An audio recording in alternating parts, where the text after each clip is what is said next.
Really excited to welcome in my next guest to the show. It's Keith Smith of Spotrac, knows everything when it comes to the NBA cap. A capologist doesn't do it justice. Keith, how are you, man? I'm doing well. I appreciate the kind words. Hopefully I'll live up to them. I love the Sonic shirt, by the way. Bring back Thanks. bring Yeah, back the no, yeah. Sonics. Yeah. Yeah, soon, I hope, man. I hope. Definitely. Well, look, a lot of the focus right now in Suns world is possible trades that they can make between now and the deadline. What interests me the most about it, though, is cap ramifications for this franchise now and moving into the offseason, because with them above the cap, I think it really limits things. Let's start there. When you look at where the Phoenix Suns currently stand now, how limited are they going into the offseason if they don't make any moves with these expiring contracts that they have? Yeah, and I want to say all this, assuming they're going to do something with Jay Crowder. I can't imagine they just let that expire, even if it comes down to 259 on trade deadline day, you take a second round pick and wipe your hands clean of it. But with all that said, the Suns they're going to be an over the cap team, barring something really unexpected. But they should come in close to enough room to use the full mid-level exception. We'll see ultimately where that lands. Where I've got them right now, guaranteed contracts on the book. You've got 32 and a half for DeAndre Ayton, 36 for Devin Booker, 21.7 for Mikal Bridges, and 10.3 for Landry Shamet. So there's your fully guaranteed money of 100.4 million.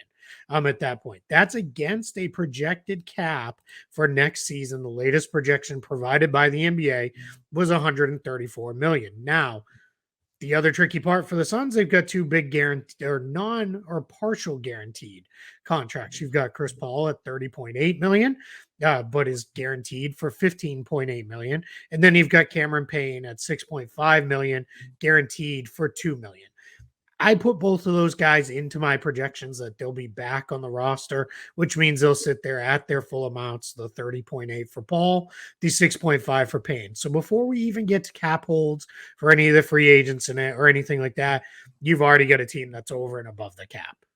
So and I know this seems rudimentary, but I don't think some Suns fans fully understand what that means. A lot of times you hear, well, they can just go sign somebody. But if you're over the cap, you only have access to that mid-level and biannual exception, correct? Or there's just exceptions that you have. You can't just go over the cap even more unless it's re-signing your own guys, correct? That's correct. Yeah. So what they would have access to is either the full non-taxpayer mid-level exception next year that projects to be about $11 million or so, about 11.4 million. And they would also have access to the biannual exception, which is 4.5 million. The challenge with using either one of those for Phoenix is that would hard cap them, because if you use the full non-taxpayer mid-level or you use the biannual, you become hard capped at the tax apron. They're sitting roughly, in my calculations, probably going to be somewhere in the 20-ish million range under that hard cap number, but that's before re-signing Cam Johnson, which I assume they'll do, and then obviously filling out the rest of the roster, which is going to happen one way or another. You've got to get to at least 14 players on the roster at some point. So what I think you're going to see them do is probably use the non-taxpayer mid-level exception amount. That just seems to be a more realistic path for them. And that number is about $7 million. So in this case, unless you're doing some kind of weird deal where you're matching salaries in a trade and all that sort of stuff via sign and trade, they're probably looking at having that $7 million. And that's the biggest chunk of spending power that they'll have at their disposal this coming off season. So the assumption is with Matt Ishbia coming in, he and his brother Justin have deep pockets, that the luxury tax isn't going to be the problem here. So with that being said, the expiring contracts that they have in terms of Dario Saric, Jay Crowder, and I'm forgetting one other name here, but they have about 30 million in money that's coming off the books at the end of this year. How important is it, looking at that potential hard cap future, to make a move with those salaries to try to get in something that can help now. So then even if they're expiring deals, you can re-sign them under the rules of the luxury tax. Yeah, that's huge because I know a lot of people think, well, you can always do a sign and trade where you can sign a player to a $20 million deal and bring back 20 million. That's true, except for the fact that a sign and trade also makes you become hard capped. And again, they'd be hard capped at the tax apron. That should probably be right around 169 million or so. But we just went through it, right? So we went through all the salaries we project to have on their books. If we say that, that's 137.7 million. So now you're roughly 31-ish million below that. But you're going to re-sign Cam Johnson. So if you re-sign Cam Johnson, roughly, I'm going to say, let's just say $17 million for Cam Johnson. I am just kind of picking a figure that feels comfortable for him.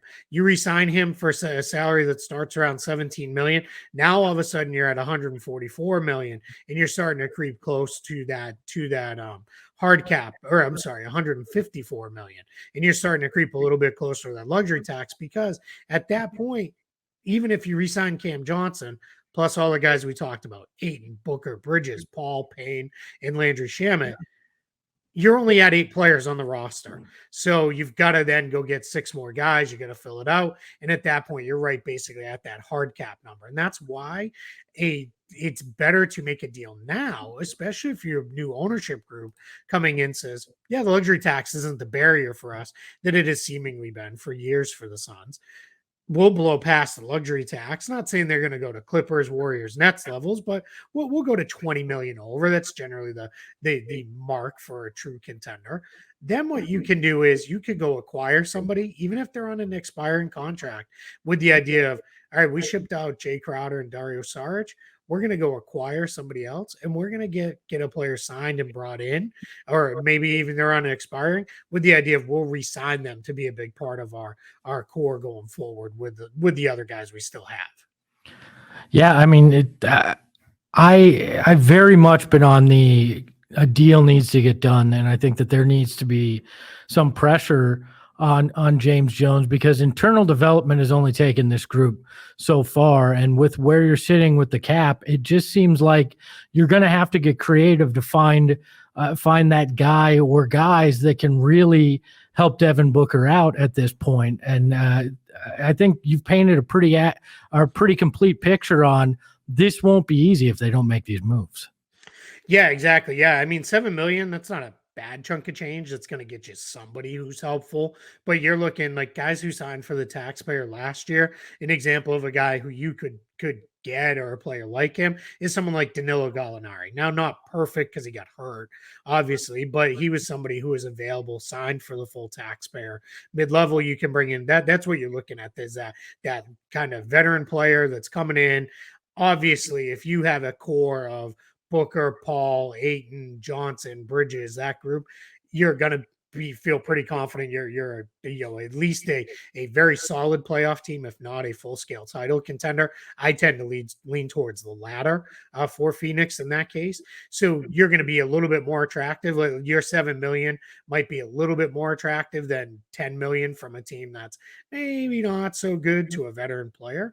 But that's basically what you're limited to, right? That's it. That's kind of the contract you can offer. So at that point, I think what happens then is, if you have guys already in place, even if their contract expires, you can re-sign those guys.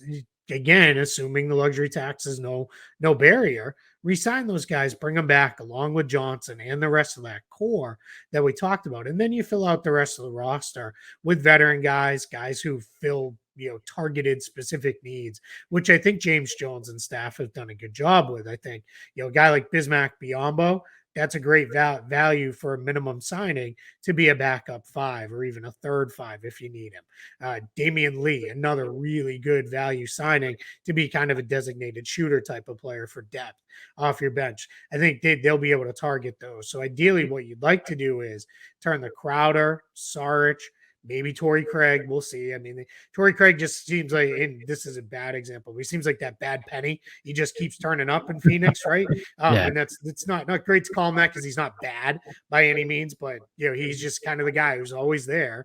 So if we take him out of the mix, you use Crowder and Saric's money, 19 million, go get yourself a $20 million player that's either signed for the next couple of years, or you, even if you have to re-sign him, that's fine as long as somebody who wants to be there, because now you've got your core group, you re-sign Johnson, you've got whoever you add at the trade deadline, you fill it out with your veteran minimum signings, and you've got yourself a pretty deep and complete roster.